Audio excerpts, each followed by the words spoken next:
Chinese civilization, and today we will learn about the Chinese script and about the Chinese architecture. In the last video we have done the religion followed in China, and we know that it can be studied under two heads. We can say the religious practices or religion that was followed by the people during the Bronze Age and the philosophies that developed after the Bronze Age. That we find that during the Bronze Age, like other civilizations, they worshipped many gods. So Shang-Ti was the supreme god.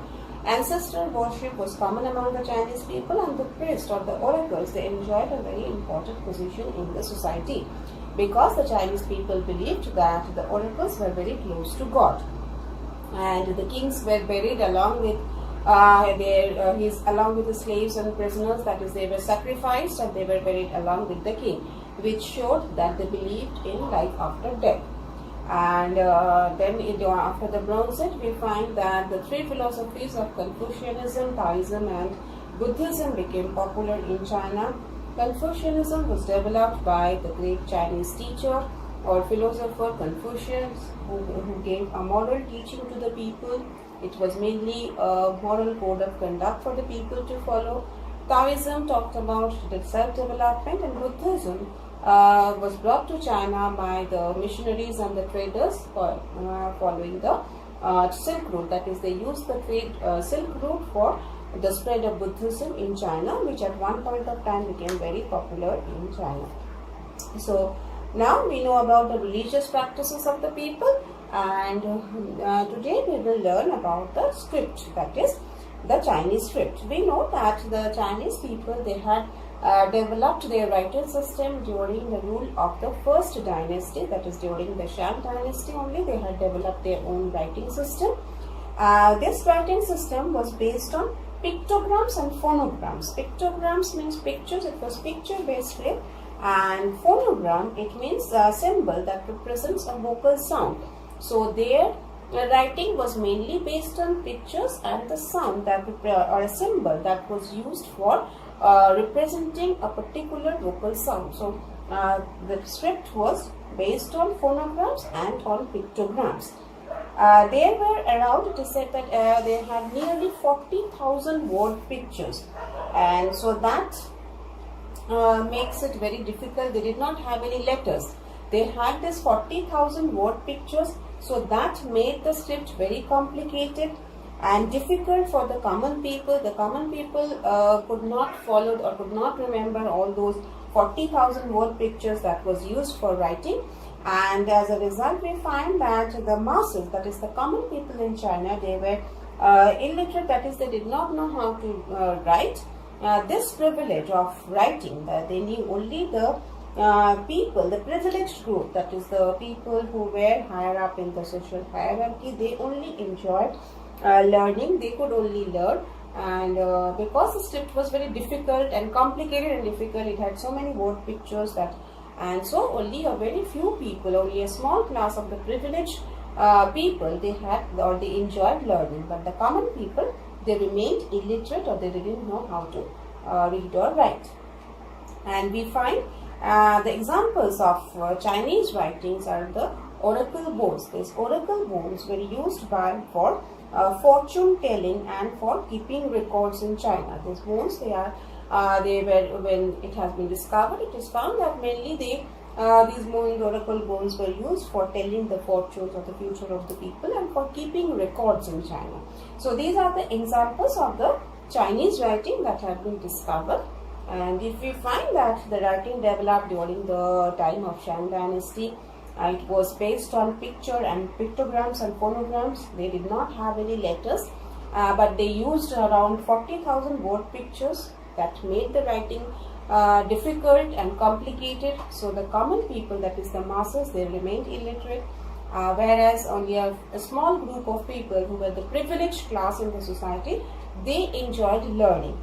And we find that the examples of Chinese writing were found on the oracle bones, and these were oracle bones were used for telling the fortunes and for keeping records in China. Next we come to architecture in China. Now China, whenever we talk about the Chinese architecture, we find that the best example of Chinese architecture is the Great Wall of China.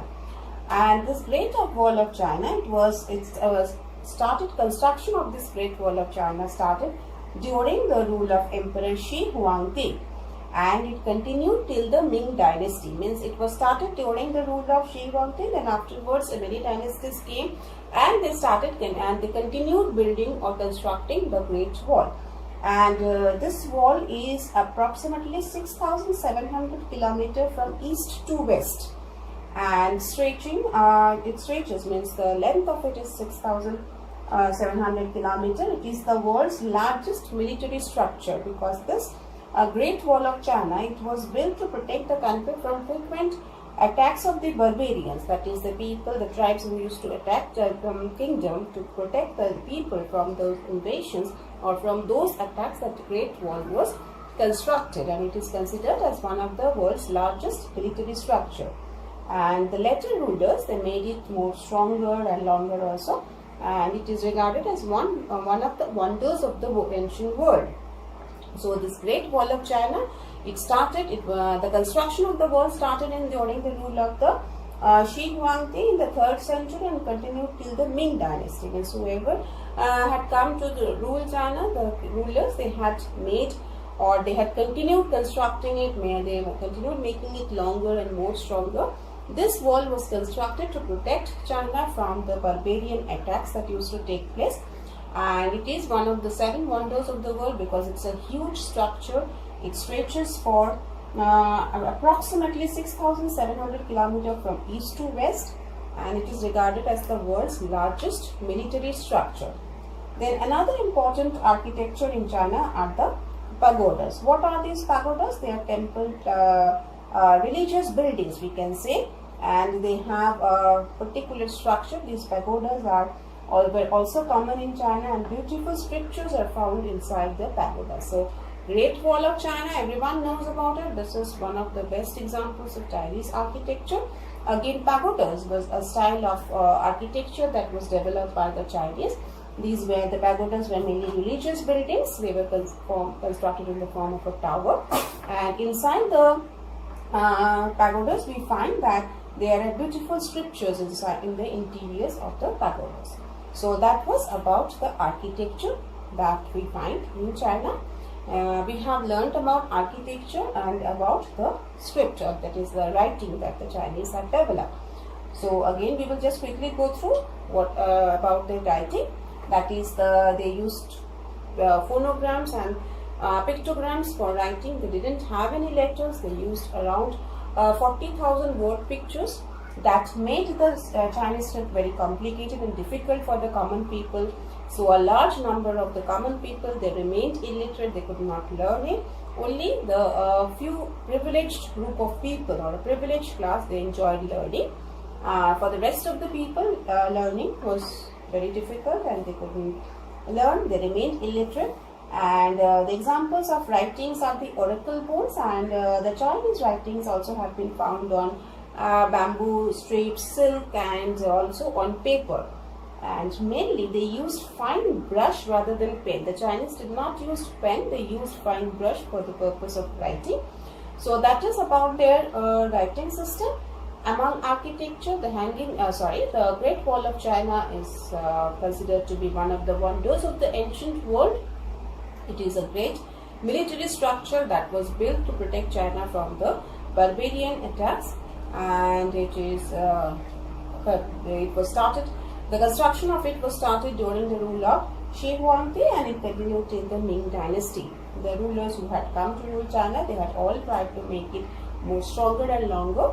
So it is one of the largest military structures of the world that we find. And they had also developed the pagodas or the stupa style of temple structure. These pagodas were mainly religious buildings, and inside the pagodas we find that beautiful sculptures have been found inside the interiors of the pagodas. So the writing system and architecture, now we know about these things in China, in ancient China. In our next video, we will learn about the various inventions that the Chinese people had made.